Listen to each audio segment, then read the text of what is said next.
মানুষ এমনও আছে, কইলজা ভুনা কইরাও দিলে কইব লবণ কম হইছে।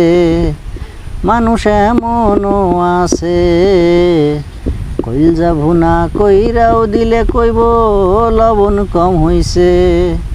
আরে যার জন্য করবাই চুরি এই বানাইব চোর। আরে যার জন্য করবাই চুরি এই বানাইব চোর। মানুষ এমনও আছে, কইলজা ভুনা কইরাও দিলে কইব লবণ কম হইছে। পয়েন্টে আসেন, মূল যেই বিষয়, কেন এই গানের কইলিটা গাইলাম।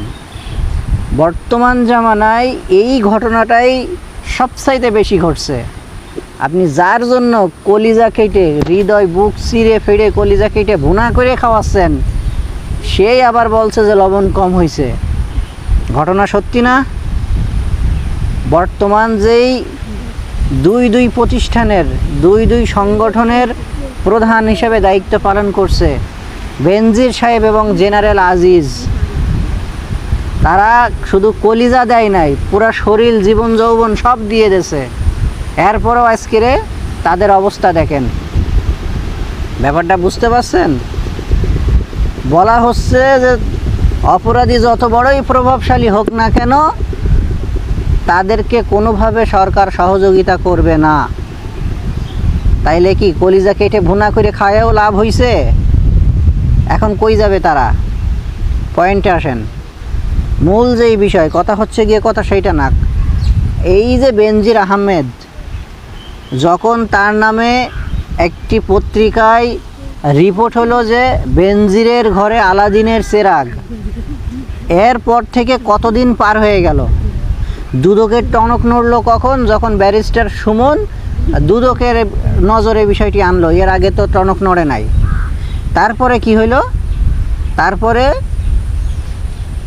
অনুসন্ধানের জন্য দুদক তদন্ত কমিটি করে দিলে। তদন্ত কমিটিকে জিজ্ঞাসা করা হলো যে এই বেনজির আহমেদ বাংলাদেশ ছেড়ে চলে যেতে পারবে কিনা বা কোনো নিষেধাজ্ঞা আছে কিনা। তদন্ত কমিটির এক কর্মকর্তা সেখানে বলল যে তদন্তের স্বার্থে যদি মনে করা হয় তখন এটার আবেদন করা হবে। ব্যাপারটা ক্লিয়ার? এর ভিতরে কি হয়ে গেল? আল্লামা বেনজির আহমেদ যখন বুঝতে পারলেন যে তার ডাক পড়বে, তার সম্পদের হিসাব চাওয়া হবে, ব্যাস 33টা অ্যাকাউন্ট থেকে তার যত টাকা ছিল সব গায়েব করে দিল। 33টা অ্যাকাউন্ট থেকে যত টাকা জমা ছিল বাংলাদেশের সব টাকা ব্যাংক থেকে সরাই ফেললো। তাইলে এই যে জব্দ করা, ফ্রিজ করা, এই যে 83টা দলিল, 119টা দলিল, 6টা কোম্পানি, 5টা কোম্পানির শেয়ার, 33টা ব্যাংক অ্যাকাউন্ট জব্দ করে লাভ হইল কি? এর টাকা তো নিয়ে সরে গেল। আজকের আবার একটা পত্রিকায় দেখলাম সে দেশে আছে নাকি দুবাই চলে গেছে, এইটাও জানে না। নাকি জানে না। তাহলে লাভটা হলো কি আমার? এখন মূল পয়েন্টে আসি, যেই বিষয়টা সবচাইতে গুরুত্বপূর্ণ, যেই বিষয়টা জনগণের কাছে তুলে ধরার দরকার, সেই বিষয়টা নিয়ে কথা বলি। যেই বিষয়টা সবচাইতে গুরুত্বপূর্ণ, যেই বিষয়টা জনগণের চোখের সামনে আনা দরকার, সেই বিষয়টা নিয়ে একটু কথা বলতে হবে। তেল মারার সুযোগ নাই, তেল মারতে আসি নাই। যেটা সত্য সেটা বলতে হবে। মিল্টন সমদ্দার, তার বিরুদ্ধে অভিযোগ কী ছিল? সে তার আশ্রমের ভিতরে টর্চার সেল করেছে। তারপরে নাকি এই বিভিন্ন অপুষ্ট মানুষ, জরাজীর্ণ রোগ আক্রান্ত, বয়সের ভারে নুয়ে গেছে, যারা হাঁটতে পারে না, চলতে পারে না, এই মানুষগুলোর কিডনি কেটে নাকি ঝালমুড়ির মতো প্যাকেটে করে বিক্রি করতো। কিডনি ঝালমুড়ির মতো বিক্রি করার জিনিস। তার নামে এই সমস্ত অভিযোগ আসলো। আরও অভিযোগ কি? সে নেশা করত। এই বিভিন্ন অভিযোগে অভিযুক্ত প্রথমে পত্রিকায় আসলো, এরপরে ডিবি তারে আটক করে রিমান্ডে নিয়ে জিজ্ঞাসাবাদ করলো যে আর কি কি আছে বেটা বাইর কর। ভাই পত্রিকাওয়ালারা আর প্রশাসনের কর্মকর্তাওয়ালারা, আপনাদের কাছে বিনয়ের সহিত জানতে চাচ্ছি যে ওই মিল্টন সামাদ্দারের পিছনে কেউ নেই বলে অভিযোগ ওঠার সাথে সাথে এর নিয়ে রিমান্ডে বসাইতে পারলেন, আর এই আল্লামা বেনজির আহমেদের পিছনে হেডামালা সবাই আছে দেখে এর তো কিছুই করতে পারলেন না। রিমান্ড তো দূরে থাকে, বাসার সামনের গেটেও তো যাইতে পারলেন না। গেল কারা? দুদক জিজ্ঞাসাবাদ করলো। দুদক জিজ্ঞাসাবাদের জন্য তাদেরকে অনুরোধ করলো যে দুদক অফিসে এসে তারা যেন দেখা করে কথা বলে।